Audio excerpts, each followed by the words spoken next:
আল্লাহর নবী সাহাবীদেরকে ডাক দিয়ে বলে, ও সাহাবীরা, আমার আসওয়াদ সাহাবী, আমার কালো সাহাবীর এমন অবস্থা কেন? তখন সাহাবীরা ডাক দিয়ে বলে, ও পয়গম্বর, যদি ওই সাহাবী আসওয়াদ সাহাবী যুদ্ধের জন্য আসে, তার চেহারা যদি আপনি দেখে ফেলেন, এই জন্য ওই সাহাবী বোরকা পরে চলে আসছে যুদ্ধ করার জন্য। আল্লাহর নবী দোয়া করে দিলেন আর বললেন, আল্লাহ, মদিনার সব থেকে সুন্দরী রমণীর সাথে বিবাহ ঠিক করছিলাম, আয় আল্লাহ, তুমি তাকে জান্নাতের ভিতরে সুন্দর হুরের সাথে বিবাহ দিয়ে দিও। কেমন ছিল তারা নবীর আশিক, আর আমরা কেমন আশিক? উহুদের ময়দানে একটা মহিলা দৌড়ায় যায়, শুনছে যে নবী নাই, নবী নাই। মহিলা যাইতেছে সবার কাছে জিজ্ঞাসা করে, আমার নবীর কি খবর? ডাক দিয়ে বলে, তোমার স্বামী তো উহুদের ময়দানে শহীদ হয়ে গেছে। বলে, আমার স্বামীর কথা পরে বলো, আগে বলো আমার মায়ার নবীর খবর কি? কিছু দূর যাওয়ার পরে মহিলা আবার জিজ্ঞাসা করে, বলো আমার নবীর খবর কি? আর একজন ডাক দিয়ে বলে, উহুদের ময়দানে তোমার সন্তান তো শহীদ হয়ে গেছে। মহিলা ডাক দিয়ে বলে, আমার সন্তানের খবর পরে দাও, আগে আমার নবীর অবস্থা কি আমাকে বলো। মহিলা আবার সামনের দিকে আগায়, সামনের দিকে যে জিজ্ঞাসা করে, আমার নবীর খবর কি? আর একজন সাহাবী ডাক দিয়ে বলে, উহুদের ময়দানে তোমার ভাই শহীদ হয়ে গেছে। বলে, আমার ভাইয়ের খবর পরে বলো, আগে বলো আমার নবীর খবর কি? সুন্না মুহাম্মাদ আম্মা হুয়া আহলুহু, সুবহানাল্লাহি ওয়া বিহামদিহি, সুবহানাল্লাহিল আযীম। সুবহানাকা লা ইলমা লানা ইল্লা মা আল্লামতানা ইন্নাকা আনতাল আলিমুল হাকীম। رب اشرح لي صدري ويسر لي أمري واحلل عقدة من لساني يفقه قولي। तौहीद की अमानत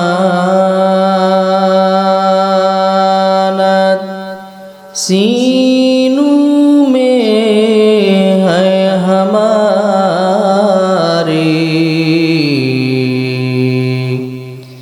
आसान नहीं मिटाना नामो निशान हमारा, आसान नहीं मिटाना नामो निशान हमारा।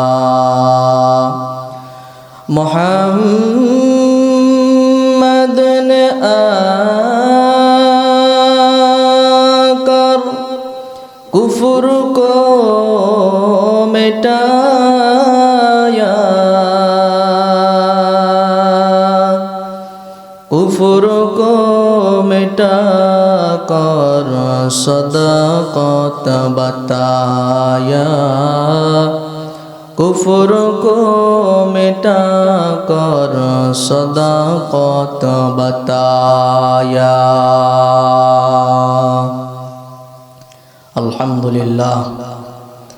অধ্যকার এই মুফতি বাইতুল্লাহ শাকার জুমার মসজিদে উপস্থিত সম্মানিত মুসল্লি কিরাম, আল্লাহ পাক রব্বুল আলামিনের আশিকিন, জাকিরিন, শাকিরিন, মুহিব্বিন, মুরব্বিয়ান আযম,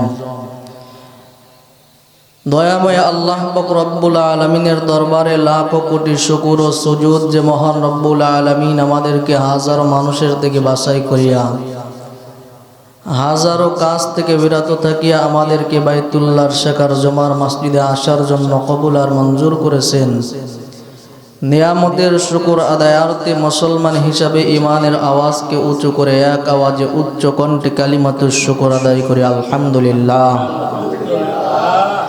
লক্ষ কোটি দুরুদ ও সালাম সাইয়্যিদুল মুরসালিন রাহমাতুল লিল আলামিন ইমামুল মুসলিমিন সাইয়্যিদুস সাকালাইন আফতাবে নবুওয়াত ফখরে মওজুদাত হাবিবে কিবরিয়া আশরাফুল আম্বিয়া সাইয়্যিদুল আম্বিয়া নবিয়ুল আরব আল আজম হযরতে মুহাম্মদুর রাসূলুল্লাহ সাল্লাল্লাহু আলাইহি ওয়াসাল্লামের উপর কোরআন থেকে এক টুকরা আয়াত তেলাওয়াত করেছি বিশ্বনবী শেষ নবী মহানবী সাল্লাল্লাহু আলাইহি ওয়াসাল্লামের অসংখ্য অগণিত অমীয় বাণী পবিত্র হাদিস শরীফের মধ্য থেকে এক টুকরা হাদিস পড়েছি। আল্লাহ পাক রব্বুল আলামিন আমাকে তেলাওয়াতকৃত আয়াত এবং হাদিসের আলোকে কিছু কথা বলার আপনাদেরকে শুনবার মতো হিম্মত তৌফিক ধৈর্য দান করেন।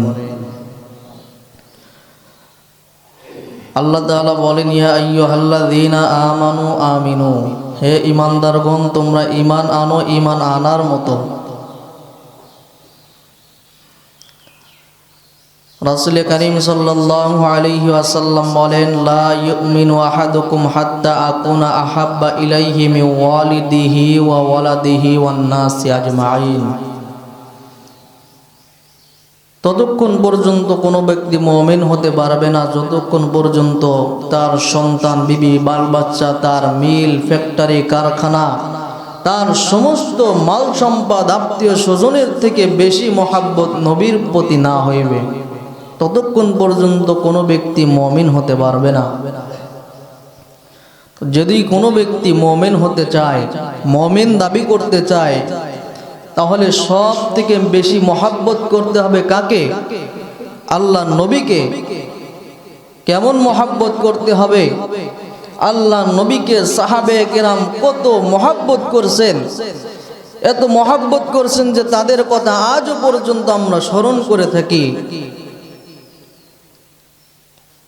নবীর ভালোবাসা শুধু মুখে থাকলে হবে না, নবীর ভালোবাসা নিজের অন্তরে নিজের আমলে আনতে হবে। তা যদি কোনো ব্যক্তি মুমিন হতে চায় তাহলে ওই ব্যক্তির উচিত যে সমস্ত জিনিস থেকে সন্তান বিবি বাল বাচ্চার থেকে মা বাবার থেকে নবীর প্রতি তার ভালোবাসা হবে বেশি। সাহাবায়ে কেরাম নবীকে কেমন ভালোবাসছেন,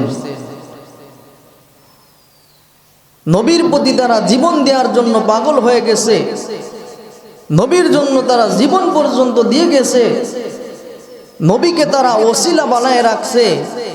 আল্লাহ তাআলা হাসরের ময়দানে ওসিলা তালাশ করবে, ওসিলা দিয়ে আল্লাহ তাআলা অনেকের জান্নাত দিয়ে দিবেন।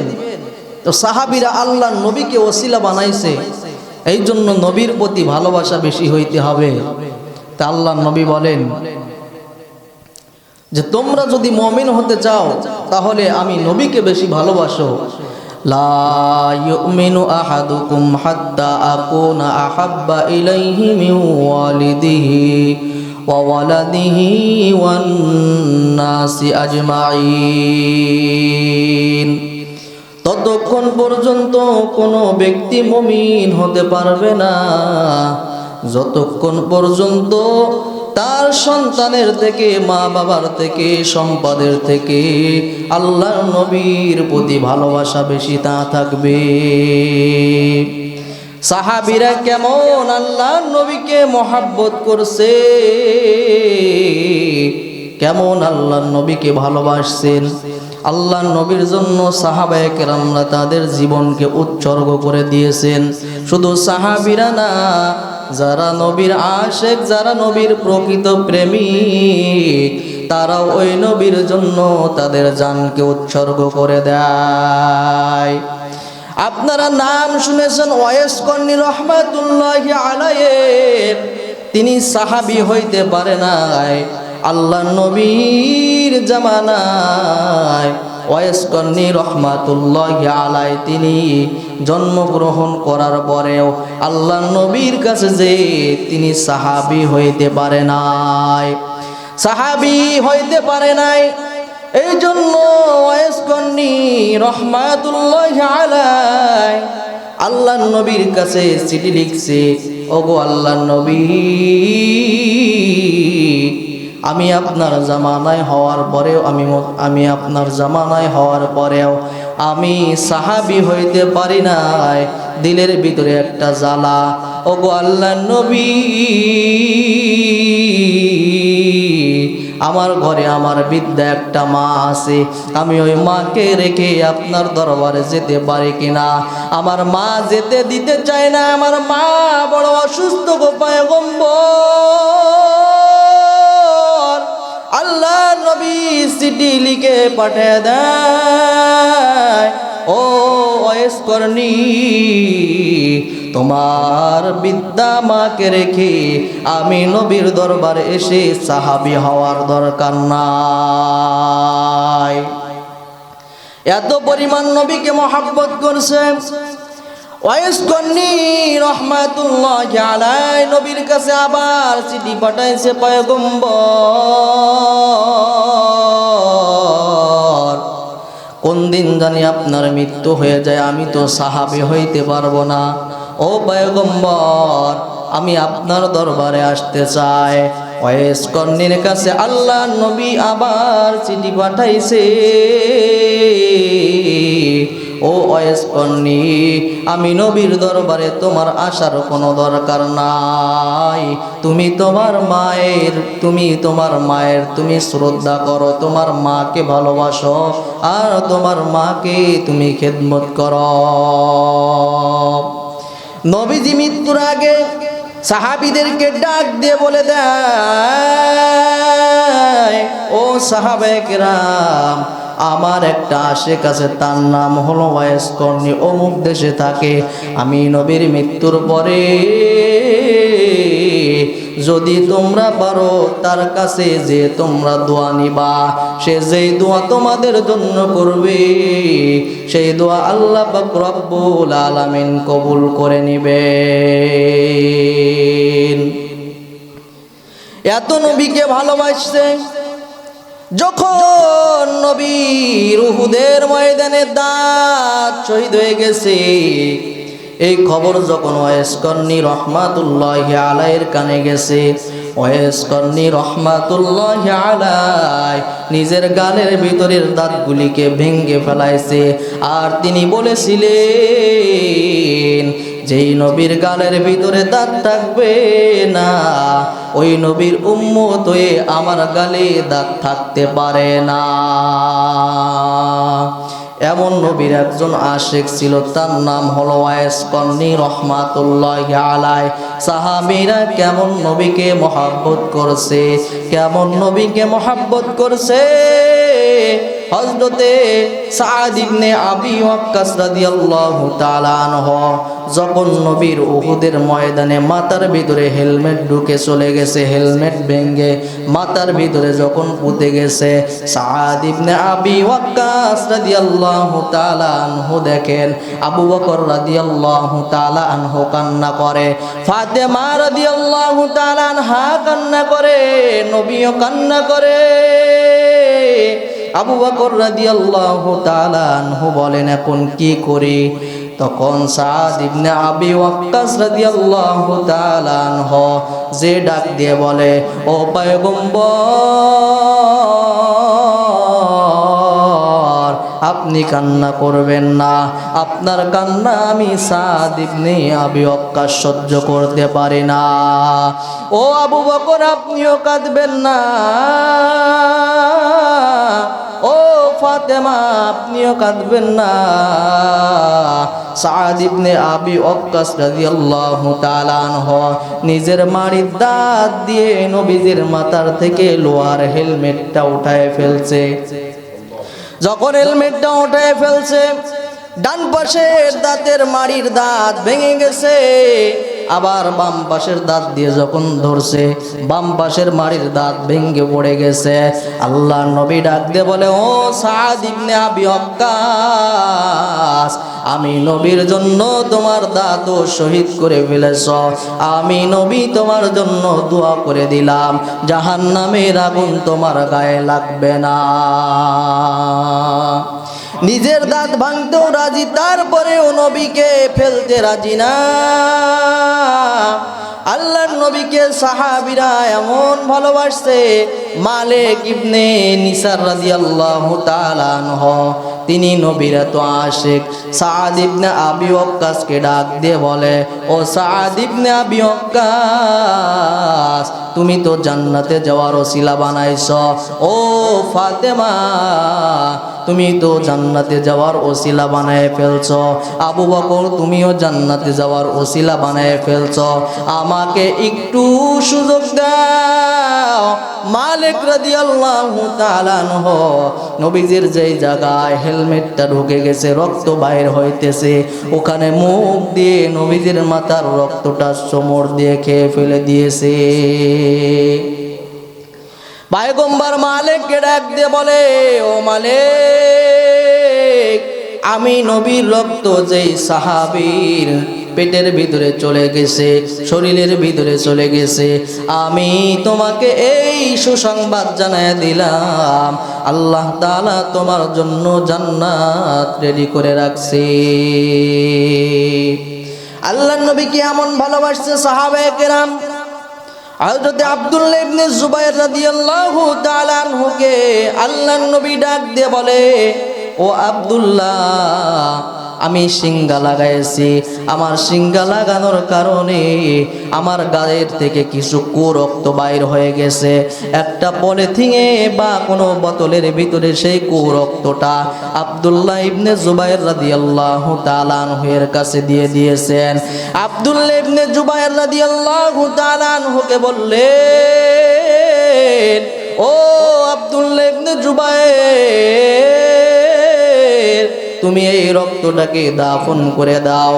আব্দুল্লাহ ইবনে জুবাইর রাদিয়াল্লাহু তাআলা আনহু নবীর থেকে আড়াল হয়ে গেছে। নবীর থেকে আড়াল হওয়ার পরে কিছুক্ষণ পরে আবার নবীজির দরবারে আসছে। নবীজি আব্দুল্লাহ ইবনে জুবাইরকে ডাক দিয়ে বলে, ও আব্দুল্লাহ ইবনে জুবাইর, আমি যেই রক্তটা তোমার কাছে দিয়েছিলাম দাফন করার জন্য, তুমি কি সেই রক্তটাকে দাফন করেছো, পুঁতে ফেলেছো? আব্দুল্লাহ ইবনে জুবাইর ডাক দিয়ে বলে, পয়গম্বর, রক্তটা দাফন করে ফেলেছি, কিন্তু ওই রক্তটা মাটিতে দাফন করি নাই, ওই রক্তটা আমার পেটের ভিতরে দাফন করেছি। আল্লাহর নবী ডাক দিয়ে বলে, ও আব্দুল্লাহ ইবনে জুবাইর, পেটের মধ্যে দাফন করেছো মানে কি? আব্দুল্লাহ ইবনে জুবাইর রাদিয়াল্লাহু তাআলা আনহু ডাক দিয়ে বলে, ও পয়গম্বর, যে রক্তটা পুঁতে রাখার জন্য আমাকে দিয়েছিলেন, আমি ওই রক্তটা আপনার আড়ালে যাওয়ার পরে আমি এটাকে গিলে ফেলেছি।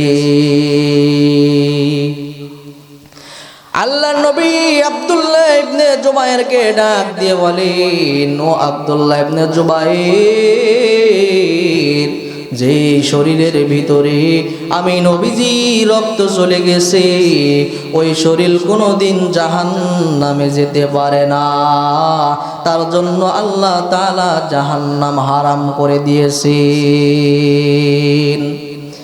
নবীজির আশেক হতে এমন আশেক, মুখে আমরা নবীজির আশেক দাবি করে থাকি রে মুসলমান, কিন্তু আমরা আসলেই নবীজির আশেক না। নবীজির আশেক হলো আল্লাহর নবীর একজন সাহাবী, আসওয়াদ, একজন কালো সাহাবী। এতই গরিব, বিবাহ করবে এমন সামর্থ্য নাই, যেখানে বিবাহের প্রস্তাব নিয়ে যায় সেখান থেকে প্রত্যাখ্যান করে, সেখান থেকে কেউ কবুল করে না, পাঠিয়ে দেয়। আল্লাহর নবী মদিনার সব থেকে সুন্দরী রমণী, মদিনার সব থেকে হুর যেই ব্যক্তি, সেই মেয়েকে ঠিক করেছে এই আসওয়াদ কালো সাহাবীর জন্য। কালো সাহাবীর সাথে মদিনার সব থেকে সুন্দরী রমণী একটা মেয়ের সাথে বিবাহ হবে। আল্লাহ রাসূল সাল্লাল্লাহু আলাইহি ওয়াসাল্লাম সাহাবে কেরামের কাছ থেকে সাদা উঠাইলেন বিবাহর জন্য। ওই আসওয়াদ সাহাবীর কাছে কিছু সাদা উঠায় দিয়ে দিলেন বাজার করার জন্য। আসওয়াদ সাহাবী যখন বাজারের ভিতরে চলে গেছে, বিবাহের বাজার করবে, এমন সময় কানের ভিতরে আওয়াজ, উহুদের ময়দানে নবী নাই, নবী নাই, নবী নাই। এই কথা যখন সাহাবীর কানের ভিতরে ঢুকছে, সাহাবী বিবাহের বাজার বাদ দিয়া সাহাবী ওই টাকা দিয়ে তরবারি কিনছে, একটা ঢাল কিনছে, একটা ঘোড়া কিনছে, কিনে উহুদের দিকে রওনা, উহুদের ময়দানের দিকে রওনা। আর ডাক দিয়ে বলে, ও কাফেরের দল, তোরা নাকি আমার নবীজির দান মুবারক শহীদ করেছ, আমি কোনো কাফেরকে দাঁত নিয়ে বাড়ি যেতে দিব না। আসওয়াদ সাহাবী আল্লাহ নবীর সাথে যুদ্ধ করার জন্য চলে গেছে, শত শত সাহাবীকে কতল করে ফেলছে, শত শত সাহাবীকে জাহান্নামের আসামি বানায় ফেলছে। এক পর্যায়ে আসওয়াদ সাহাবী ইন্তেকাল করেছে, শহীদ হয়ে গেছে। শহীদ হয়ে যাওয়ার পরে সাহাবীরা দেখে একটা সাহাবী তার গায়ের ভিতরে সাধারণ কোনো কাপড় না, ওই সাহাবীর গায়ের ভিতরে বোরকা ভরা। কোন কোন সাহাবী হতে পারে এই বোরকা ভরা? সাহাবীরা মুখটা সরায় দেখে, উপরের কাপড়টা সরায় দেখে ওই সাহাবী, যেই সাহাবীর বিবাহের জন্য আমাদের কাছ থেকে সাদা তুলে নবী টাকা দিয়েছিল, মুখটার উপর থেকে কাপড়টা সরায় দেখে ওই সেই আসওয়াদ কালো সাহাবী নবীর প্রেমে জীবন দেওয়ার জন্য উহুদের ময়দানে চলে গেছে। আল্লাহর নবী সাহাবীদেরকে ডাক দিয়ে বলে, ও সাহাবীরা, আমার আসওয়াদ সাহাবী, আমার কালো সাহাবীর এমন অবস্থা কেন? তখন সাহাবীরা ডাক দিয়ে বলে, ও পয়গম্বর, যদি ওই সাহাবী আসওয়াদ সাহাবী যুদ্ধের জন্য আসে, তার চেহারা যদি আপনি দেখে ফেলেন, এই জন্য ওই সাহাবী বোরকা পরে চলে আসছে যুদ্ধ করার জন্য। আল্লাহর নবী দোয়া করে দিলেন আর বললেন, আল্লাহ, মদিনার সবথেকে সুন্দরী রমণীর সাথে বিবাহ ঠিক করছিলাম, আয় আল্লাহ তুমি তাকে জান্নাতের ভিতরে সুন্দর হুরের সাথে বিবাহ দিয়ে দিও।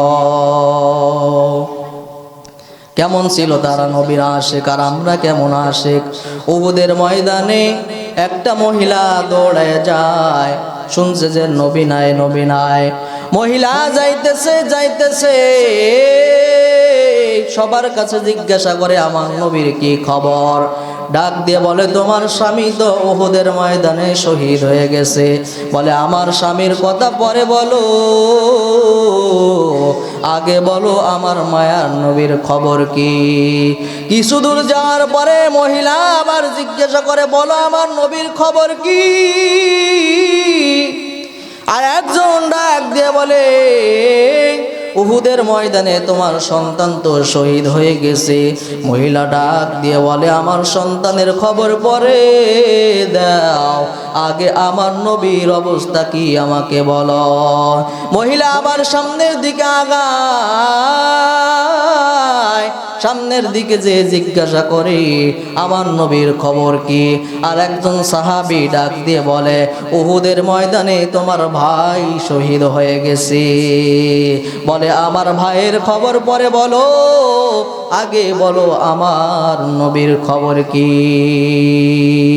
সব কিছু বাদ দিয়ে আগে নবীর খবর নিয়েছে এই মহিলা সাহাবী। আল্লাহর নবীর দরবারে যাওয়ার পরে নবীকে ডাক দিয়ে বলে, ও পয়গম্বর, আপনার সাথে যুদ্ধে আসার কারণে আমার স্বামী শহীদ হয়ে গেছে, আমার ভাই শহীদ হয়ে গেছে, আমার সন্তান শহীদ হয়ে গেছে, আমার আর একটা ছোট সন্তান আছে। ও পয়গম্বর, এই সন্তানকে নিয়ে আপনি যুদ্ধ করেন। আল্লাহর নবী বলেন, এই সন্তানকে নিয়ে আমি কেমনে যুদ্ধ করব? মহিলা সাহাবী ডাক দিয়ে বলে, ও পয়গম্বর, যখন কাফেররা আপনার দিকে তীর নিক্ষেপ করবে, যেই দিক থেকে তীর নিক্ষেপ করবে, আমার সন্তানকে আপনি সেই দিকে ধরবেন, আমার সন্তানের গায়ে তীর লাগবে। ও পয়গম্বর, আপনার গায়ে যেন ওই তীরের আঘাত না লাগে। সাহাবীরা নবীর এত প্রেমিক ছিল, নবীর জন্য জীবন দিতে রাজি। স্বামী চলে গেছে কোনো খবর নাই, সন্তান চলে গেছে কোনো খবর নাই, ভাই চলে গেছে কোনো খবর নাই। ডাক দিয়ে বলে, আমার নবীর কি অবস্থা আমাকে আগে বলো। এই জন্য আল্লাহ তাআলা ডাক দিয়ে বলেন, ইয়া আইয়ুহাল্লাযীনা আমানু আমিনু, হে ঈমানদাররা তোমরা ঈমান আনো। ঈমানদার আবার কেমনে ঈমান আনবে? ঈমানদারদেরকে আল্লাহ তাআলা এখানে বুঝাইতেছে, এমন ঈমান আনো, সাহাবীর মতো ঈমান আনো, যারা দ্বীনের জন্য, রাসূলের জন্য, আমি আল্লাহর জন্য নিজের জানকে উৎসর্গ করে দিয়েছি। এই জন্য মুখে শুধু ঈমানদার দাবি করলে ওই ব্যক্তি ঈমানদার হয় না, মুসলমান হয় না। আল্লাহর নবী বলেন, লা ইউমিনু আহাদুকুম হাত্তা আকুনা আহাব্বা ইলাইহি মিন ওয়ালিদিহি ওয়া ওয়ালাদিহি ওয়ান নাসি আজমাইন। নিজের সাথে একটু চিন্তা করে দেখেন, আমার বাবা মারা গেছে, আমার ভাই মারা গেছে, আমার সন্তান মারা গেছে, আমি কি নবীর খবর নিতে পারতাম? এই জন্য আল্লাহর নবী বলেন, তোমার মায়ের থেকে, বাবার থেকে, তোমার সন্তানের থেকে, সম্পদ, মিল কারখানার থেকে আল্লাহর নবীকে বেশি মহব্বত করবে, তা না হলে তুমি মুমিন হতে পারবে না। আল্লাহ পাক রব্বুল আলামিন আমাদের সকলকে দুনিয়া থেকে মুমিন হয়ে, দুনিয়া থেকে জান্নাত কামাই করে আল্লাহ পাক রব্বুল আলামিনের ডাকে সাড়া দেওয়ার তৌফিক দান করে দেন। ওয়া আখিরি দাওয়ানা আনিল হামদুলিল্লাহ।